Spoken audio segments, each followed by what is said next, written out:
যে জুলাই সনদে জনগণের আকাঙ্ক্ষা কি কি থাকতেই হবে। আমরা সকল রাজনৈতিক দলকে, মঞ্জু ভাইয়েরা আছেন, জামাত ইসলামের আছেন, বিএনপি প্রতিনিধি এখানে আছেন, তাদেরকে আমরা কনভিন্স করবার চেষ্টা করবো, হাতে পায়ে ধরে বলবার চেষ্টা করবো, প্লিজ আপনারা এই জুলাই সনদের বিপক্ষে যায়েন না। এইটাকে যদি আমরা সাইন করে সামনে একটা ভালো ইলেকশন করতে পারি, তাহলে এই মন্ত্রণালয় ভিত্তিক সমস্যা আমার মনে হয় অটোমেটিকলি আস্তে আস্তে সমাধান হয়ে যাবে।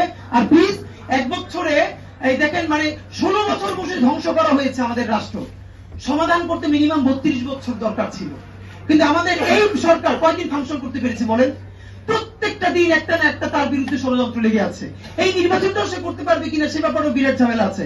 সুতরাং ওই কম্পারিজনে না গিয়ে আমরা গুম হচ্ছি না, এই কথাটাকে সামনে রেখে ইনসাফের বাংলাদেশ যাতে নির্মিত হয়, তার জন্য জনতার আকাঙ্ক্ষার, জন আকাঙ্ক্ষার জুলাই সনদ বাস্তবায়ন আমাদেরকে রাজনৈতিক দলের মাধ্যমে করতেই হবে।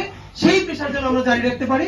সরকারকে যেহেতু এখন নির্বাচনের একটি রোডম্যাপ দেওয়া হয়েছে, আমি তার টাইম ফ্রেমকে 3টি ভাগে ভাগ করতে পারি। 2টি ভাগ ইতিমধ্যেই সম্পাদিত হয়ে গিয়েছে। 8 অগস্ট থেকে প্রথম যে 6 মাস, এই প্রথম 6 মাসকে আমি বলবো প্রতি বিপ্লব ঠেকানোর 6 মাস। এই 6 মাসে আমরা দেখেছি সরকার এবং বাংলাদেশ নিয়ে যারা ভাবছেন তারা সবাই প্রতিদিন প্রতি রাত আশঙ্কা করতেন যে হয়তোবা এখানে আভ্যন্তরীণ এবং বহিরাক্রমণ বাংলাদেশের উপর হতে পারে, যে কোনো ভাবে সরকারকে হটিয়ে নতুন কিছু নিয়ে আসতে পারে। এই আশঙ্কাটা আমার মনে হয় আপনারা সবাই এগ্রি করবেন যে এটা ছিল।